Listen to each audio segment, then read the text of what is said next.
அனைவருக்கும் வணக்கம்.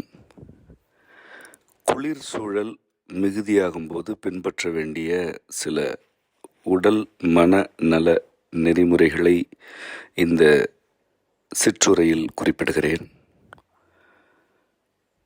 இயல்புக்கு மாறான குளிர் மிகுதியாவது இப்பொழுது நிகழ்ந்து கொண்டிருக்கிறது. நீர் குளிர்ச்சி உடலுக்கு உணவு, பனிக்குளிர்ச்சி உடலின் சிதைவு. இது நம்முடைய தமிழக நிலத்திற்கு உரிய கருத்து. பனிக்குளிர்ச்சியிலேயே வாழ்வோருக்கு இது அப்படியே பொருந்தாது. ஆயினும் பனிக்குளிர்ச்சி உடல் திசுக்களுக்கு சிதைவு என்பது அடிப்படையான மெய்மை, அது ஒரு கொள்கை. நீர் குளிர்ச்சி நடுக்கம் தரும், பனிக்குளிர்ச்சி வறட்சியை உலர்வை ஏவும். நடுக்கம் தருவது எதற்காக என்றால், அந்த நடுக்கத்திலிருந்து நீங்கி கதகதப்பான சூழலுக்கு செல்ல வேண்டும் என்பதற்காக. நீர் முதலா உணர்ச்சிகள் பிறந்தன என்பது நம்முடைய கொள்கை. ஆகவே நீர் குளிர்ச்சி உணர்ச்சிகளை தூண்டும்.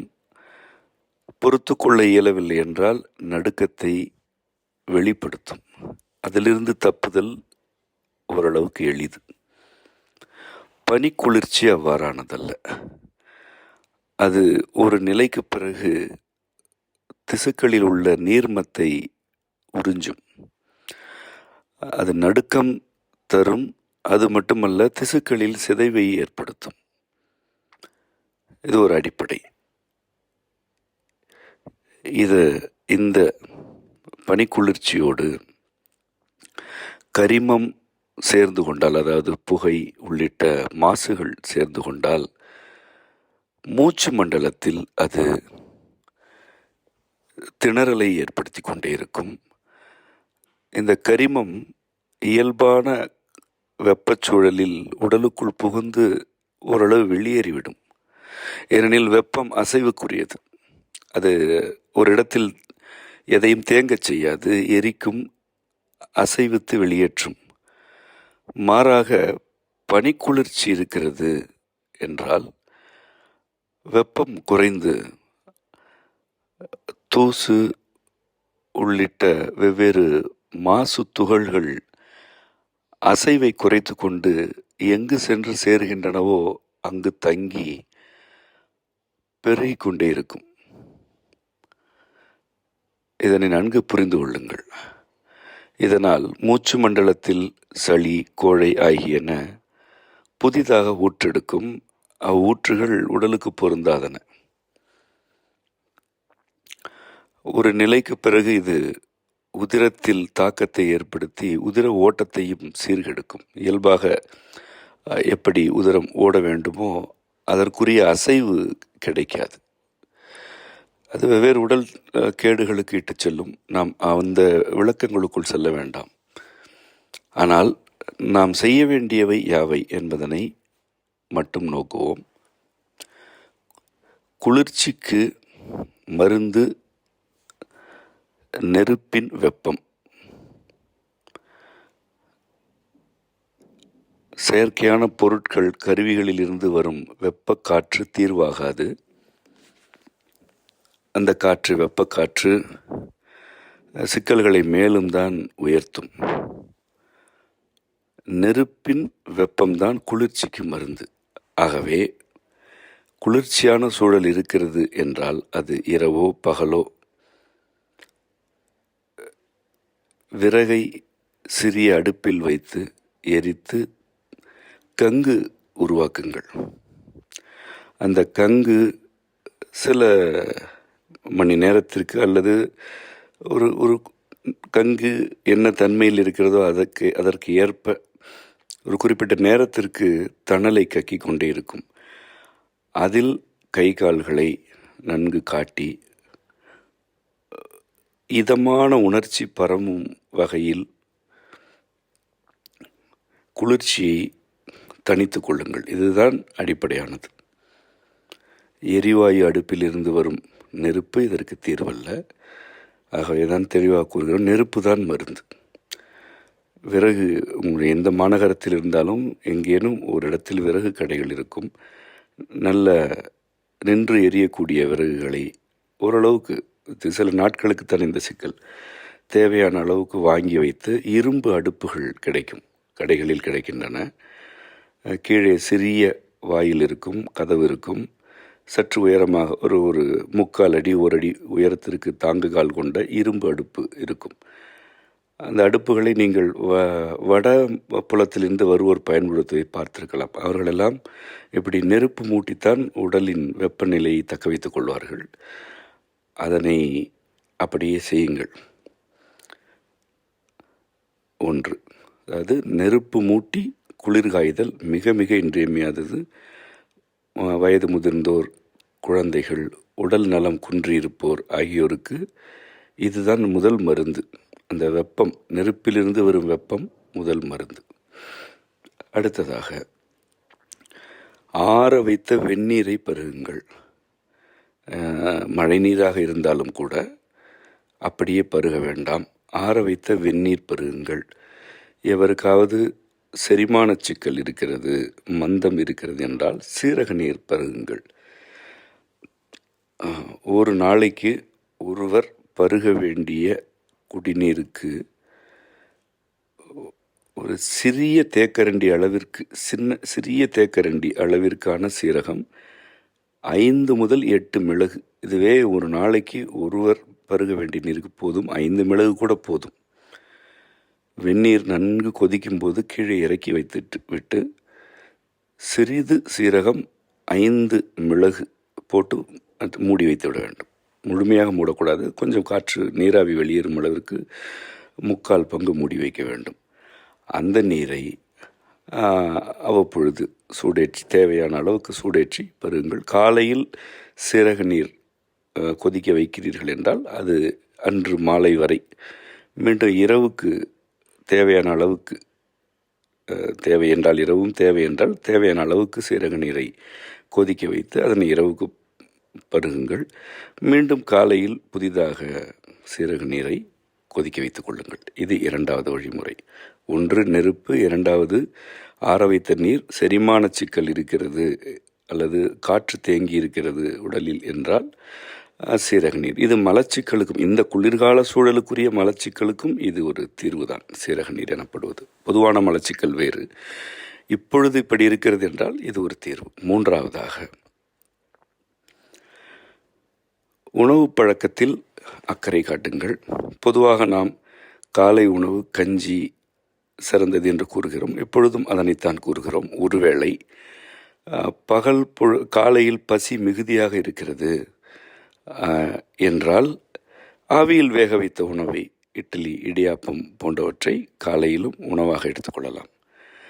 சுட்ட உணவுகள், கல்லில் சுட்ட உணவுகள், அது தோசையோ அல்லது கோதுமையில் செய்யப்படும் உணவு வகைகளோ இயன்றவரை தவிர்த்து விடுங்கள். இறைச்சி துணையாக இருக்கும்.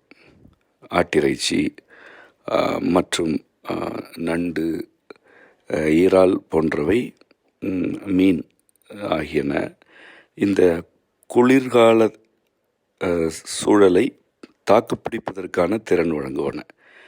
இந்த பொருட்களும் தரமானவையா அல்லது வேதிப்பொருட்கள் சேர்க்கப்பட்டவையா என்று பார்த்து கொள்ள வேண்டியது ஒவ்வொருவருக்கும் இருக்கும் பொறுப்பு. கண்மூடித்தனமாக எதையும் எவர் கொடுத்தாலும் உணவு என்று வாங்கி உண்ணக்கூடாது. நிலைமை மிக மிக மிக கற்பனைக்கு அப்பாற்பட்ட வகையில் சீர்கெட்டு கிடக்கிறது. ஆகவே முறையான கடைகளில் இவற்றை வாங்கி உணவாக்கி கொள்ளுங்கள்.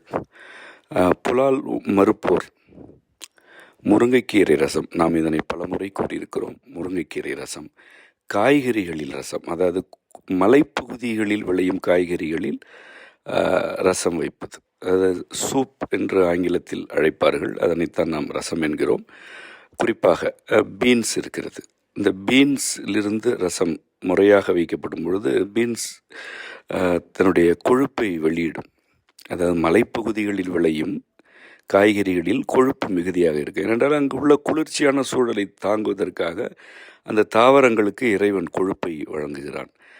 அந்த காய்கறிகளை நாம் மிக குறைவான தீயில் வைத்து படிப்படியாக சூடேற்றி ரசமாக்கும் பொழுது கொழுப்பு வெளியேறும். மொத்தமாக கொதித்தால் அது கொழுப்பை வெளியேற்றாது, அவை எல்லாமே நீர்த்து அவியாகிவிடும். கொழுப்பு வெளியேற வேண்டுமென்றால் குறைந்த தீயில் படிப்படியாக சூடேற்ற வேண்டும். அப்படி ரசம் வைக்க வேண்டும். அதனை பருகலாம், உணவில் சேர்த்து கொள்ளலாம். விருப்பமான காய்கறிகளை பகல் உணவில் கூடுதலாக எடுத்துக்கொள்ளுங்கள். தரமான வெண்ணெயை வாங்கி நீங்களே நெய்யாக நன்கு உருக்கி அதனை பகல் உணவில் பயன்படுத்துங்கள். இந்த கொழுப்பு உடலுக்கு தேவை, அது குளிர்ச்சியை தாங்கிக் கொள்ளும். நெய், காய்கறிகளில் உள்ள கொழுப்பு ஆகியன குளிர் சூழலில் உடல் தாக்குப்பிடிப்பதற்குரிய ஊட்டத்தை வழங்குவன. அடுத்ததாக மனநிலையை ஒரு பதட்டம் இல்லாமல் வைத்துக்கொள்ள வேண்டும். ஆக்கம் வேண்டும் என்ற விருப்பம் எதுவாக இருந்தாலும் ஆக்கப்பணிகளில் ஈடுபடுங்கள். காணொளிகளை பார்த்து கொண்டே இருப்பது, ஏதாவது ஒரு பழக்கத்திற்கு அடிமையாகி கிடப்பது, இரவு கண்விழிப்பது என்று தரிகட்ட எந்த செயல்களிலும் ஈடுபட வேண்டாம். இரவு இளைப்பாருங்கள், உரையாடுங்கள், கதையடித்து கொண்டிருங்கள், உறவுகளோடு உரையாடுங்கள், இசை கேளுங்கள், நெருப்பில் குளிர் காய்ந்து விட்டு ஆழ்ந்து உறங்குங்கள். அது உங்களுக்கு ஊட்டத்தை வழங்கி கொண்டே இருக்கும். அது மட்டுமல்ல, செல்கள் இயல்பாக புதுப்பிக்கப்படுவதற்கான காலம் இரவு பொழுதுதான்.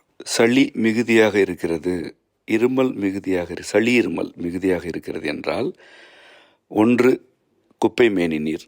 குப்பை மேனி ஒரு கைப்பிடி அளவிற்கு இருக்க பிடித்தால் எவ்வளோ வருமோ அந்த அளவிற்கு எடுத்துக்கொண்டு ஒரு சிறுகோளை அளவிற்கு நீரில் நன்கு கொதிக்க வைத்து அது 1/4 பங்கு குறையும் அளவிற்கு கொதிக்க வைத்து காலையில் வெறும் வயிற்றில் 5 முதல் 8 நாட்களுக்கு பருகலாம். குப்பை மேனி நீர், சளி கூடுதலாக இருக்கிறது என்றால். இன்னும் சளி அடங்கவில்லை அல்லது இருமல் மிகுதியாக இருக்கிறது, சளி இருமல் என்றால் முருங்கை இலை கஷாயம், அதாவது அதனை கல்யாணி முருங்கை என்று கூறுவார்கள், முருங்கை என்று கூறும் வழக்கம் இருக்கிறது. அது பெரிய இலைகள் என்றால் 3 இலைகள் போதும். அவற்றை கைகளாலே பீத்து, அதாவது சிறு சிறு துண்டுகளாக அதனை ஆக்கி, அதே போல் ஒரு சிறுகோளை 3/4 பங்கு அளவிற்கு குறையும் அளவிற்கு கொதிக்க வைத்து அதனை காலையில் 5 முதல் 8 நாட்கள் பருகலாம். இந்த இரண்டும் உங்களுடைய குளிர்காலத்திற்குரிய சளி அல்லது கபத்தை வெளியேற்றுவதற்கு போதுமானவை. இதுவரை கூறிய நெருப்பில் குளிர் காய்தல், வெந்நீர் ஆற வைத்து பருகுதல், தேவைப்பட்டால் சீரக நீர் பருகுதல், இறைச்சி உள்ளிட்ட புலால் உணவுகளை பொருத்தமாக உடலுக்கு சேர்த்து கொள்ளுதல், முருங்கைக்கீரை ரசம் பருகுதல், மலை காய்கறிகளில் இருந்து ரசம் பருகுதல், உருக்கிய நெய்யை, தரமான நெய்யை உருக்கி உணவில் சேர்த்து கொள்ளுதல், இரவு பொழுது முறையாக இளைப்பாறுதல், ஆக்கமான பணிகளில் மனதை செலுத்துதல் ஆகியவற்றையெல்லாம் செய்துவிட்டு குப்பைமேனி நீர் அல்லது குப்பைமேனி கொதிநீர் அல்லது முருங்கை கஷாயம் ஆகியவற்றை குறிப்பிட்ட அளவில் குறிப்பிட்ட நாட்களுக்கு மட்டும் பருகினால் இதனை கடந்து வந்து விடலாம். உணவு மிக இன்றியமையாதது. சரி, கடைகளில் உண்பதை இயன்றவரை தவிர்த்து விடுங்கள். வணிக பண்டங்களை இயன்றவரை தவிர்த்து விடுங்கள். ஒருவேளை கடைகளில் உண்ண வேண்டியிருக்கிறது என்றால் அவை அக்கடைகளில் முறையான உணவு சமைக்கப்படுகிறதா என நோக்குங்கள். நாம் ஏற்கனவே சீர் உணவு பற்றி நிறைய உரையாடி இருக்கிறோம். அவ்வாறான கடைகளை உங்கள் பகுதியில் தெரிந்து கொள்ளுங்கள், அவர்களை நாடி செல்லுங்கள். முறைகேடான எந்த தின்பண்டத்தையும் குழந்தைகளுக்கும் கொடுக்காதீர்கள், நீங்களும் அவற்றை நாடாதீர்கள். எம்பெருமான் நமக்கு தன்னுடைய ஆக்கையின் தன்மையில் உடல் வழங்கியிருக்கிறார். தன்மையில் இறைவன் நமக்கு உடல் வழங்கியிருக்கிறார். அவருடைய தன்மைகளிலிருந்து மனதை வழங்கியிருக்கிறார். அதனை விட காப்பு நமக்கு எதுவும் தேவையில்லை. அத்தன்மைகளிலிருந்து தான் இந்த தீர்வுகளையும் நாம் பெற்றுக்கொள்கிறோம். ஆகவே கலங்க வேண்டியதில்லை. அதேவேளை கவனக்குறைவாகவும் இருந்துவிட வேண்டியதில்லை. இந்த வழிமுறைகளெல்லாம் பின்பற்றி இந்த குளிரிலிருந்து நம் கூட்டத்தார் யாவரும் மீண்டு வர வேண்டும். வருவீர்கள். உங்கள் அனைவருக்கும் அம்மையப்பரருள் நிறைவதாக. தேவைப்படும் போது எந்த வழிகாட்டலையும் உங்களுக்கு நல்குவதற்கு விருப்பத்தோடு காத்திருக்கிறேன். நன்றி.